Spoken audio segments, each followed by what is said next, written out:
Great became a Macedonian king, and he went on to conquer the eastern Mediterranean, Egypt, the Middle East, and parts of Asia, all in a remarkably short period of time. While Alexander's empire ushered in significant cultural, historical, and economic changes in the lands he conquered, we should ask ourselves, what really were the top 10 historical conquests of Alexander the Great? For number 10, I think it should be the most obvious, conquering kinghood. So, in 336 BCE, at the age of 20, Alexander became king of Macedonia.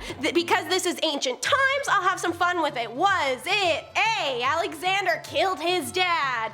B, the People's Uprising killed his dad? C, his dad killed his dad? Or D, some political or emotional assailant? I'll wait a minute. Okay, so your answer is D, some political or emotional assailant. Specifically, it's an emotional assailant. If you're familiar with this channel, you may have heard me tell the tragic story of the used and then discarded Pausanias and his tormented revenge. If not, check out my more recent vid, the top 10 unsolved crimes from ancient Greece, and while you're at it, take a second to subscribe to the Hive. Anyway, once Daddy Dearest dropped dead, Alexander began his reign by subduing rivals in Greek and Macedonian regions, aka he killed a whole slew of people. The battle served as a coming out party for that young man who led the Macedonian cavalry charge himself that broke through the Athenian ranks and secured victory for the upstart kingdom. Now armed with his daddy's army and world-class experienced loyal generals, at a council of the League of Corinth, Alexander was chosen as the commander of a military invasion, one that helped him achieve his goals for his new shiny kingdom and toy soldiers' worldwide domination. Alright, now to start the conquering. Number 9 is beating the Balkans. So in 1335, just 1 year after he became king after his father's death, Alexander had already successfully conquered this territory. A purely strategic move on his part to help gain entry into Asia, but one that he had started and had to put on pause before he was even king. Now he was back, freshly done tearing up his own homeland, and ready for more. This was a strategic move on his part because he knew he wanted to push his military campaign into Asia, and he needed the Balkans to be under control in order to secure the northern borders. But also Philip II's death had caused many city-states to believe they could throw off Macedonian rule and assert their independence against the new king. Naturally, Alexander said no. There was a revolt in Thrace, so the campaign began there, and his rebellion was led by the Illyrians and the Triballi, that were vassals of the Macedonians prior to this. Alexander executed the siege of Pelium to conquer the Ilian tribes of modern-day Albania and seize that point of land that allowed easy access between Illyria and Macedonia. After taking the city of Pelium, the Macedonians would march south to quickly bring the rest of the Greek city-states within their control, such as the iconic Battle of Thebes. Eventually, he secured territory in the Balkans all the way up to the Danube River. And going down the river, or up, I actually don't know the direction, number 8 is the Persia curb stomp. So in 3034 BC, Alexander invaded the Achaemenid Persian Empire, one of history's first true superpowers, and began an onslaught that would last for 10 years. The Persian Empire had stretched from the borders of India down through Egypt and up to the northern borders of Greece. Alexander knew he wanted to pick up where good old dead dad left off and conquer this empire, so he gathered his soldiers as well as soldiers from his alliances to form a large enough army to take on these people, where his army of 50,000 would be tested against the largest and best trained fighting force of the known world. They crossed into Asia Minor in 334 BC, and at first Darius of Persia didn't take Alexander seriously at all, believing the Persian Empire was strong enough to withstand his puny little weak boy attacks. This is his folly. Had he responded sooner, maybe they wouldn't have been turned into kebab kubideh. As Alexander pushed onwards into Persian lands, Darius realized this and assembles a too late army. Now Persia has already been in decline, and they were not their usual selves that could whip up their usual 2.6 million soldiers. Civil war and trade blockades were screwing with them. So when the Battle of Granicus occurred in 334, after Alexander entered a very weak Persia and Darius was still unprepared, saying it was a landslide Grecian win is a tad of an understatement. Ultimately, it's strategy that wins it. Alexander's army had much stronger infantry than the Persian army, and that proved to be the deciding favor. Eventually, Alexander would conquer the rest of the Persian Empire, but he had to go through Asia Minor, Syria, Gaza, and Egypt first. In hearing that, Alexander said, "Hold my diluted wine." Number 7, the easy win of Asia Minor. The Battle of Granicus had ended decisively in Alexander's favor, and as a result, the rest of Asia Minor fell under his control too. Literally fell. Most of these guys did not even try. Nobody had beaten the Persians, at least not in the extreme that Alex had, so to folks, his army had to be that of death itself to accomplish that feat. As word of the victory spread, towns and villages were quick to surrender to Alexander's army as they approached, marching southward along the coast, freeing both Aeolus and Iona, 2 large Greek cities, from the Persians. Then in 3035 BC, Alex moves his armies eastward across the Phrygia and Gordius. This is where supposedly he unties the Gordian knot. By untied, I mean he got all mad and stabbed it a bunch with a sword, and I guess he was the first person to think of doing that because it worked. An oracle had foretold that the person who untied the knot would become the ruler of Asia, so obviously he's delighted that he forced the prophecy to come true. Which it did! The Persians failed to keep Alexander's army from passing through the Cilician gates, which connected to the low plains of Cilicia to the Anatolian plateau. Alexander crossed the mountains and reached northern Syria, where a large Persian force led by King Darius III of the Achaemenid Empire was waiting for them. Obviously, that leads to our next conquest. The taking of Syria is number 6. On November 5th, 333 BC, the large battle of Issus took place near the mouth of the Panaris River. Now, to add some slightly funny historical context, Darius, who ruled Syria as well as Persia,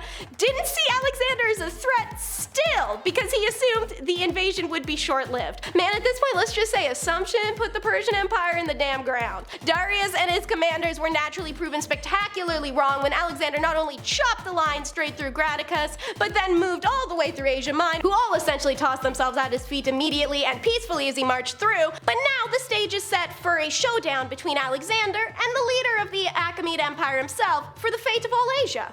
After first sending his general Memnon to go deal with Alexander, obviously that shit failed, Darius III himself decided it was time to supervise the destruction of Alexander, calling upon troops from all corners of the empires, even a few mercenary Greeks from Asia Minor. A spyglass was a crucial key that won this battle. They were practically unheard of at the time, and Alexander was able to create a brilliant surrounding strategy and equip mountainsides with it. In the morning, at the break of day, Alexander commenced his march down and the Persians had no warning whatsoever. Well, other than like 30,000 screaming men in metal skirts running at them. But the Persian army barely fought before simply fleeing. As Darius came this close to being killed by Alexander himself, he immediately began a hasty retreat on his chariot, leaving behind his mother, wife, and the rest of his family. When the road ended, Darius got off his chariot, onto his horse, and kept going. After the Battle of Issus, it would be several years before Alexander and Darius would have their final showdown. Like he's following the directions of Marvin Gaye and Tammy Terrell, Alexander goes from mountain high to ocean below.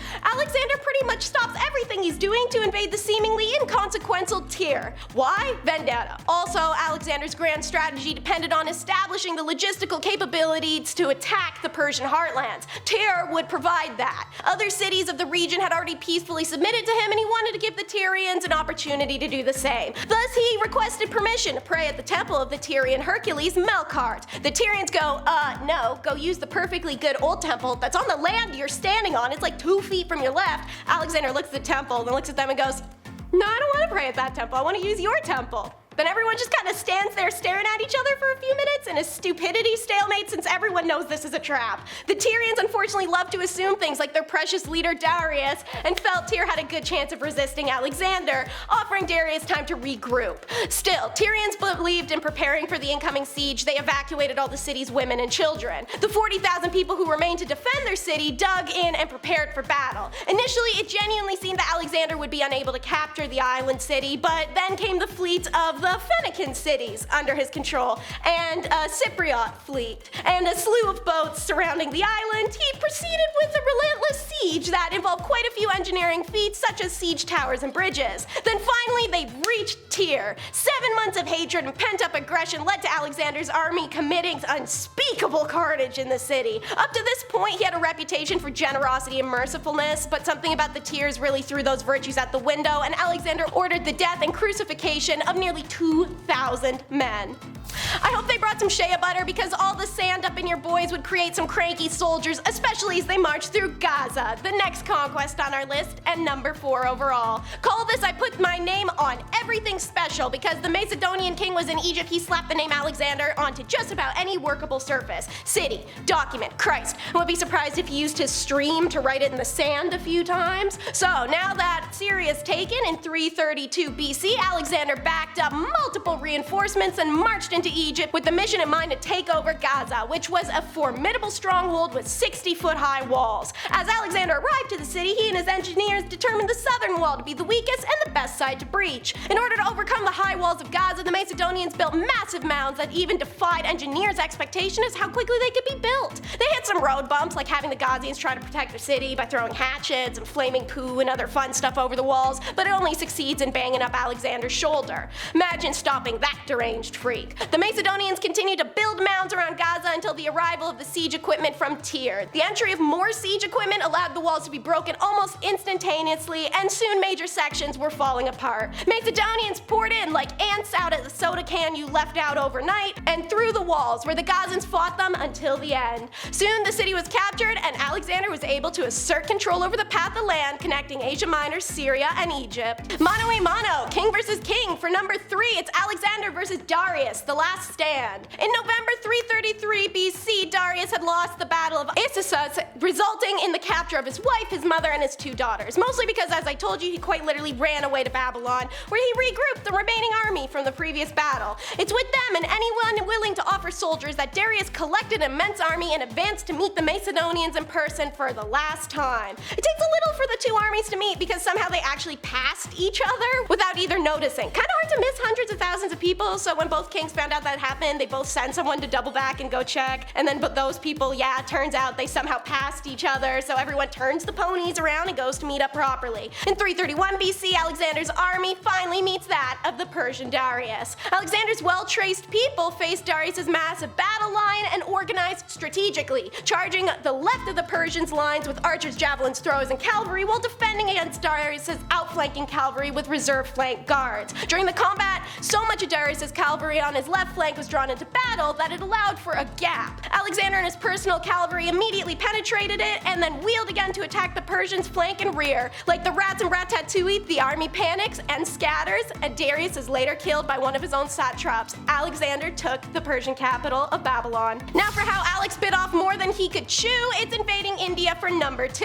Alexander's final conquest took place in India, and it's the only one where he doesn't succeed. He needed to entrust his generals with this mission to recover his body and mind, but alas, arrogance does him in. The only purpose of this mission was to feed his desire to conquer the world, which the Greeks believed ended in India. Alexander arrives in 326 BC after gaining control of the former Achaemenid of Gadhara, including the city of Taxila. Alexander then advances into Punjab. This is where he has the Battle of Jhelum River against King Porus, aka the battle where Alexander lost the most men, supplies, and weaponry ever. This massive loss of life and Alexander's own injuries are what makes his men refuse to cross the Bias River. The Nanda Empire that lay across it was said to already be more powerful. Therefore, Alexander turned south, advancing through southern Punjab and Sindh, along the way conquering more tribes, before his territory is forced to a grinding halt. It was time to go home. The march back to Greece wasn't an easy one. Alexander lost hundreds of his men along the way because of the harsh climate of the desert and also the soldiers' depleted state.